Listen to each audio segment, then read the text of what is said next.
목표 한 번씩 읽어볼까요? 첫 번째, 두 번째, 마지막으로 네, 여러분 안녕하세요. 지난 강의 잘 들으셨나요? 오늘은 이제 피부의 구조와 기능에 대해서 배울 텐데요. 여러분들 지금까지 뭐 땡땡의 구조와 기능 이런 것들 배우느라 너무 고생이 많으셨습니다. 오늘을 끝으로 바로 감각기관은 끝이 나게 되니까 조금만 더 힘내서 오늘 강의 열심히 들어주시길 바랍니다. 그러면 안녕! 요것은 갤럭시 워치, 애플워치, 밋밴드 등의 스마트워치에 진동 기능이 있는 거 아시죠?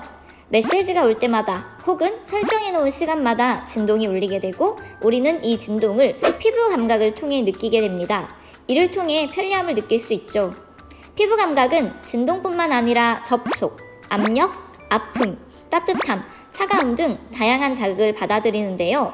모든 감각이 그렇듯 피부 감각도 우리 생활에서 뗄래야 뗄 수 없는 존재입니다. 이 피부 감각에 대해서 이번 시간을 통해 좀 더 자세하게 알아보도록 합시다. 그림은 피부의 구조와 감각점의 분포를 나타낸 것인데요. 피부에는 자극을 받아들이는 감각점이 있습니다. 이 감각점은 감각점마다 다른 자극을 받아들입니다. 감각점의 종류를 살펴보겠습니다. 피부를 통해서 느낄 수 있는 자극에는 어떠한 것들이 있을까요? 반려동물이 있는 경우 반려동물의 털을 만지면 부드럽죠. 만약 거북이나 자라를 키운다면 등껍질을 만졌을 때 단단하다는 느낌이 들 거예요. 이렇게 가벼운 접촉을 통해서 자극을 받아들여 피부 감각을 느끼게 해주는 감각점을 우리는 촉점이라고 합니다. 바늘에 찔렸을 경우엔 어떤가요? 아프다 라는 생각을 하게 되죠. 이렇게 아픔을 느낄 수 있도록 해주는 감각점은 통점이라고 부릅니다. 다음으로는 사진을 잠깐 볼까요? 만약 두 손을 각각 오른손은 10도씨의 물, 왼손은 40도씨의 물에 넣었다가 30초 뒤에 20도씨의 물에 넣게 되면 어떻게 느낄까요? 같은 20도씨의 물이라도 10도씨에 넣었던 손은 상대적으로 따뜻하다고 느끼게 될 것이며 40도씨에 넣었던 손은 상대적으로 차갑다고 느끼게 될 것입니다. 이처럼 온도 변화를 받아들이는 감각점을 각각 온점, 냉점이라고 부릅니다. 온점은 상대적으로 높은 온도로의 변화를 느끼는 감각점이며 냉점은 상대적으로 낮은 온도로의 변화를 느끼는 감각점입니다.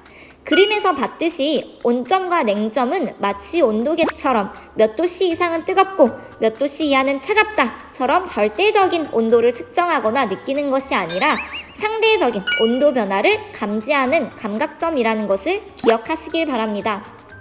마지막으로 귀여운 고양이가 우리에게 꾹꾹이를 한다고 생각해 봅시다.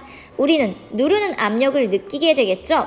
바로 압점이라는 감각점 덕분에 우리가 압력을 느낄 수 있게 되는 것입니다.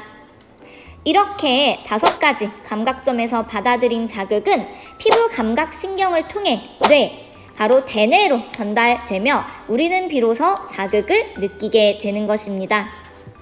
그렇다면 한 가지 더, 이러한 피부 감각점은 신체의 모든 부위에 똑같은 밀도로 분포할까요? 아닙니다. 부위에 따라 감각점의 수의 차이가 있습니다. 특정 감각점이 많은 부위는 그 감각점이 받아들이는 자극에 대해 더 민감하겠죠. 예를 들면 손가락 끝과 손등을 비교하면 손가락 끝 피부 1제곱cm엔 압점이 약 100개, 통점이 약 60개가 있고 손등의 피부 1제곱cm엔 압점 약 9개, 통점 약 100개가 있다고 합니다.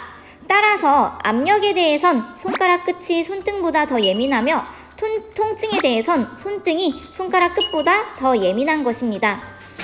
여러분 A, B, C, D 하면서 손등 때리기 할 때 유독 아픈 이유가 여기에 있겠네요. 한편 같은 부위라도 피부 감각점의 종류에 따라 분포하는 개수에는 차이가 있습니다. 일반적으로 통점이 가장 많이 분포하고 그 다음 압점, 촉점, 냉점, 온점 순으로 개수가 적어집니다. 그렇기 때문에 일반적으로 우리 몸의 피부는 통증을 가장 예민하게 느낍니다. 한 가지 실험을 예시로 들면 이쑤시개 2개를 붙여 몸의 각 부분을 눌렀을 때 두 이쑤시개의 접촉을 2개로 구별해서 느끼는 최소 거리를 측정해 보도록 하겠습니다. 몸의 부위에 따라 최소 거리가 다른데 만약 손바닥 6mm, 손가락 끝 2mm라면 두 부위 중 더 예민한 부위는 어디일까요? 네, 바로 손가락 끝이죠. 짧은 거리의 접촉도 구별할 수 있다는 것은 감각점의 수가 많기 때문에 구별이 가능한 것이겠죠. 여기까지 우리가 피부의 구조와 기능에 대해서 알아봤는데요. 학습지로 한번 가보도록 하겠습니다. 네, 피부의 구조와 기능을 보고 있는데요. 피부에서 여러 가지 자극을 받아들여 부드러움, 아픔, 따뜻함, 차가움, 딱딱함 등을 느끼는 감각을 피부 감각이라고 했습니다. 피부에서 자극을 받아들여서 피부 감각을 느끼게 해주는 부위는 감각점이라고 했고요. 이러한 감각점에는 여러 가지 종류가 있는데 먼저 가벼운 접촉을 느끼는 감각점은 촉점, 아픔을 느끼는 것은 통점, 높은 온도로의 변화를 느끼는 것은 온점, 낮은 온도로의 변화는 냉점, 누르는 압력은 압점으로 이렇게 5가지 종류의 감각점이 있습니다. 자, 그리고 보면은 감각점을 통해서 들어온 자극은 바로 피부 감각 신경을 통해 전달되는데요. 피부 감각의 성립 과정을 보겠습니다. 자극이 오면 피부의 감각점에서 받아들이게 되고 이는 피부 감각 신경을 통해서 뇌로 전달되게 됩니다. 자, 그러면 피부 감각점의 분포에 대해서 보도록 하겠습니다. 몸의 부위에 따라서 감각점의 수에는 차이가 있다고 했는데요. 특정 감각점이 많은 부위는 그 감각점이 받아들이는 자극에 더 예민하게 혹은 민감하게 받아들인다고 했고요.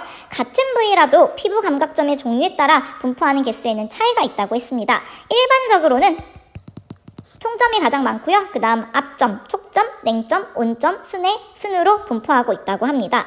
그래서 즉 우리 몸의 피부는 통점이 가장 많기 때문에 바로 통증 감각, 통각을 가장 예민하게 느끼게 됩니다.